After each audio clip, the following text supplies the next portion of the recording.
सच बोलने वाली बहू। देखो ममता, मैं आज ऑफिस जाने के मूड में नहीं हूँ।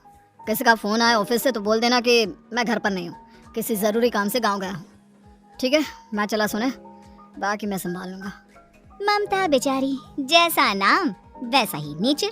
ना कभी झूठ बोला, ना फरेब, ना किसी से चालाकी की, ना किसी की पंचायत। सुन लेती है पति की बात और फिर कुछ देर बाद फोन आता है। हेलो, कौन?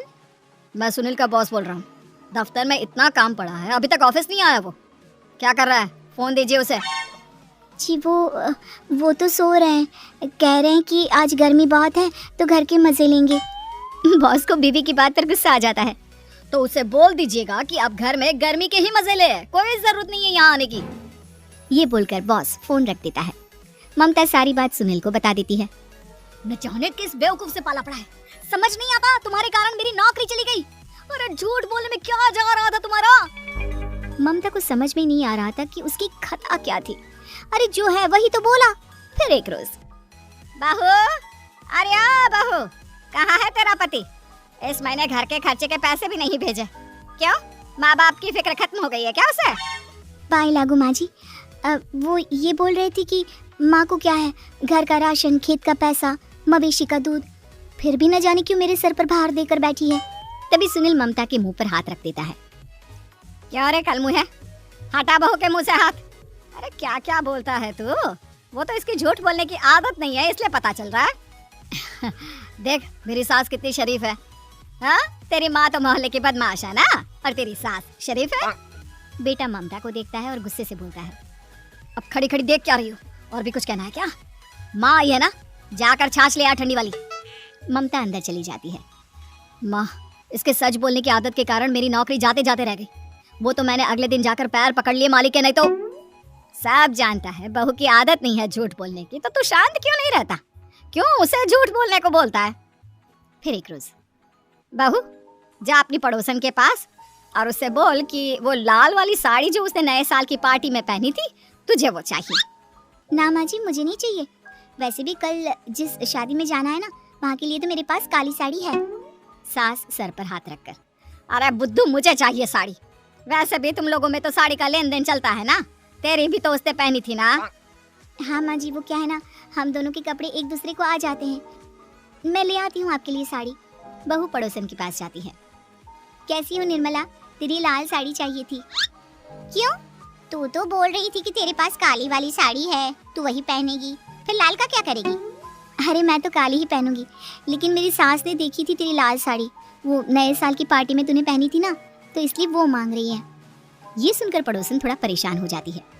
देख ममता, तेरे लिए तो मैं एक बार को साड़ी दे भी देती, लेकिन तेरी सास के लिए नहीं। वो क्या है ना, तू तो जानती है कितनी गंदी आदत है तेरी सास की, खाया पिया सब कपड़े पर ही पोंछ देती है। मेरी लाल साड़ी बहुत महंगी वाली है, पता चले उस पर हल्दी तेल का निशान लगा हो। ममता घर आ जाती है खाली हाथ। ममता को देखकर, नहीं देना उसका लूटी ने साड़ी। अब आए तुझसे लेने तेरा सामान, अच्छे से बताती हूँ। माँ जी, वो क्या है ना, मुझे तो वो दे रही थी, लेकिन आपके नाम पर नहीं दी। अरे किसने बोला था मेरा नाम लेने को? बोल देती तुझे पहनना है, लेकिन ना, तू तो ठहरी सच की देवी। न जाने सास क्या सोचती है और हंसने लगती है। अरे माँ, क्या हो गया? क्या सोचकर हंस रही है? याद है जब बहू को देखने गए थे? हाँ बस सही बात है। याद आ गया कैसे मेरी सास बाजार के खाने को बोल रही थी कि ममता ने बनाया है। और बहू ने आकर सब बता दिया कि ये सारा खाना तो बाजार से आया है, वो भी कल्लू हलवाई की दुकान से। ममता दोनों की बात सुन रही थी। हाँ माँ जी, वो कल्लू हलवाई का ही था। मुझे तो आज तक पता नहीं चला कि माँ ने क्यों कहा कि मैंने बनाया है। खैर, मैं तैयार होती हूँ, शादी में जाना है ना। पूरा परिवार शादी में जाता है, जहाँ खाना वाना खाकर सभी बैठे होते हैं कि एक औरत ममता की सास से कहती है, क्या बात है बहन जी, मेरी आपकी बात हुई थी तो आप तो बोल रही थी कि लाल साड़ी पहनने वाली हैं, तो मैंने ये काली पहन ली। पता होता कि आप लाल नहीं पहन रही हैं तो मैं ही अपनी लाल पहनाती। अच्छा जी, तो इसलिए पूछा जा रहा था। अरे इतनी साड़ियाँ हैं कि क्या बताऊं। मैंने सोचा तो था, पर ये सामने दिख गई तो यही पहन लिया। अच्छा, मेरी तो तैयारी काफी दिन से चल रही थी, फिर भी आज ऐसा लग रहा है कि ठीक से तैयार नहीं हुई मैं। तभी आ जाती है हमारी सच्ची बहू ममता बहू। आंटी जी वो क्या है ना, पड़ोसन की लाल साड़ी माँ जी को पहननी थी, लेकिन आप तो जानती है माँ जी की आदत, सारा खाया पिया कपड़ों पर ही पोंछ देती है, तो उसने साड़ी देने से ना ऐन वक्त पर मना कर दिया, तो अब इन्होंने ना मेरी साड़ी पहनी है। औरत ममता की सास को घूरती है, अरे मांग कर ही साड़ी पहननी थी क्या?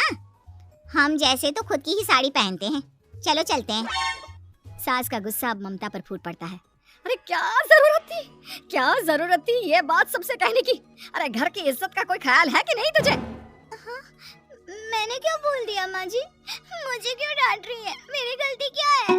ममता को रोता देख सुनील आ जाता है। अरे माँ क्या हो गया? पता है ना शादी का माहौल है। सास सारी बात बेटे को बता देती है।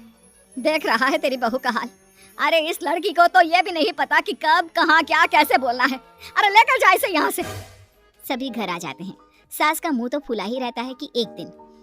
चलो बेटा, बहुत दिन तुम लोगों के साथ रह ली, अब चलो। वैसे भी ऐसी बहू के साथ समय कैसे कटे, जो ना झूठ बोलती है ना लोगों की चुगली करती है। अरे गाँव में ही ठीक हूँ मैं, कम से कम 4 घर की खबर तो मिलती रहती है, वो भी मसाला डालकर। कैसी बात कर रही है माँ? अभी तो आई है, रह जाना, कितना अच्छा लगता है तेरे रहने से घर। तभी ममता आ जाती है। अच्छा लगता है, लेकिन आप तो बोल रहे थे कि न जाने कब तक रुकेगी, जाने का नाम ही नहीं ले रही। जाए तो कम से कम घर में थोड़ा सा फ्री सा तो फील करूं, यही बोल रहे थे कल माँ जी आपके लिए। सास बेटे को देखती है, लेकिन क्या कहती बेचारी, जब अपना ही सिक्का खोटा हो। चली जाती है चुपचाप गांव। फिर एक रोज घर की घंटी बजती है। सामने खड़ा होता है सुनील का बॉस। सुनील है क्या घर में? वो क्या ना, मैं यहाँ से गुजर रहा था तो सोचा थोड़ा ऑफिस का काम डिस्कस कर लूं। ममता कुछ कहती कि तभी वहाँ सुनील आ जाता है। अरे बॉस आप आइए आइए। क्या बात है, घर तो बहुत सुंदर है। वैसे भाभी जी, आपकी खूब बातें सुनी है कि आप कभी झूठ नहीं बोलती। ये तो पता नहीं, लेकिन हमेशा सर कुछ न कुछ ऐसा बोल देती हूँ जिससे परेशानी हो जाती है। मैं ऐसा नहीं चाहती, लेकिन क्या करूँ। खैर बॉस कुछ देर रुकता है, काम की बात होती है। ममता के साथ सब चाय पीते हैं और जैसे ही बॉस जाने को मुड़ता है कि क्या जी, कितने नेक इंसान है, फालतू ही आप खड़ूस और निकम्मा बोलते हैं इन बॉस को। अब क्या, बॉस के कान तक खुद के लिए अनमोल वचन पड़ जाते हैं। और फिर ओह, तो ये बात है। और क्या कहता है ये? अरे बॉस, आप भी किसकी बात पर विश्वास कर रहे हैं? अरे इसे तो ये भी नहीं पता कि आलू प्याज कहाँ रखा है। अरे ये क्या जाने क्या बोलना है क्या नहीं बोलना है। मतलब जो मुंह में आ रहा है बोले जा रहा है। भाभी जी आप बताइए। नहीं बॉस, लग रहा है कि कुछ गलत बोल गई मैं। वैसे ये सिर्फ इतना ही बोलते हैं कि आप में कोई टैलेंट है ही नहीं, आपकी नौकरी इन्हीं के कारण तो बची हुई है। और अब बस कर ले अम्मा, अब क्या करवा कर मारेगी, बड़ी मुश्किल से तो नौकरी बची थी मेरी। सही कहा, बच्ची थी लेकिन अब निकल गई। तेरे टैलेंट के भरोसे चल रही है ना मेरी नौकरी, अब देख तू। अच्छा, तो आप भी यही मानते हैं? वैसे ये बात तो है, सुनील काफी टैलेंटेड है। बॉस चला जाता है। सुनील सर पकड़कर बैठ जाता है। माना सच बोलना एक अच्छी आदत है, लेकिन ममता आज का समय ऐसा नहीं है। तुझे थोड़ा सा समाज को देखकर खुद को बदलना होगा, समझी? जी मुझे तो पता ही नहीं चलता कि मैं क्या गलत कर रही हूँ। यकीन मानिए मैं जानबूझकर नहीं करती। सुनील सोच लेता है कि वो किसी न किसी तरह अपनी बीवी के इस भोलेपन का इलाज करके रहेगा, लेकिन सवाल ये कि कैसे का जवाब अब मिल जाता है। और फिर एक रोज ममता की माँ आती है। ममता, तुझे तो पता है तेरे पापा का काम ठीक नहीं चल रहा है, कुछ पैसों की जरूरत थी, तेरे पास हो तो मदद कर दे बेटा। ममता माँ को घर खर्चे से बचाए पैसे दे देती है। पैसे देने के बाद सुनील आ जाता है। अरे सासू माँ, आज यहाँ कैसे आना हुआ? नहीं बेटा, वो ममता की याद आ रही थी ना तो आ गई। वो क्या है ना, पता है पापा का काम ठीक नहीं चल रहा है, तो माँ कुछ पैसे लेने आई थी। क्यों, यहाँ क्या पैसे का पेड़ उगा है? अरे कौन सी माँ अपनी बेटी के ससुराल का खाती है? कोई जरूरत नहीं है पैसे देने की, वापस कर दो माँ जी पैसे और निकलो यहाँ से। आगे से यहाँ पैसे लेने नहीं आना। सुनील ये बोलकर निकल जाता है। उसके जाने के बाद, बेटा ममता, तूने मेरी बेइज्जती कराने के लिए यहाँ बुलाया था क्या? अरे छोटा सा झूठ बोल देती तो तेरी माँ की इज्जत बच जाती, लेकिन चलती हूँ मैं। सास बाहर जाकर बाहर खड़े सुनील से कहती है, तेरे कहने पर बेटा हमने ये नाटक तो खेल लिया, लेकिन उसका क्या असर होता है ये नहीं पता। थोड़ी देर बाद सुनील घर आता है। देखिए, मुझे मेरी गलती का एहसास हो गया है। मैं समझ गई हूँ कि सच कितना सच होता है और उसकी कीमत आज के समय में बहुत बड़ी है। माफ करना, मैं आज से सच कभी नहीं बोलूंगी। क्या? कभी नहीं? फिर क्या, दोनों मियाँ बीवी खुश रहने लगते हैं क्योंकि बीवी को थोड़ी सी झूठ की आदत हो जाती है।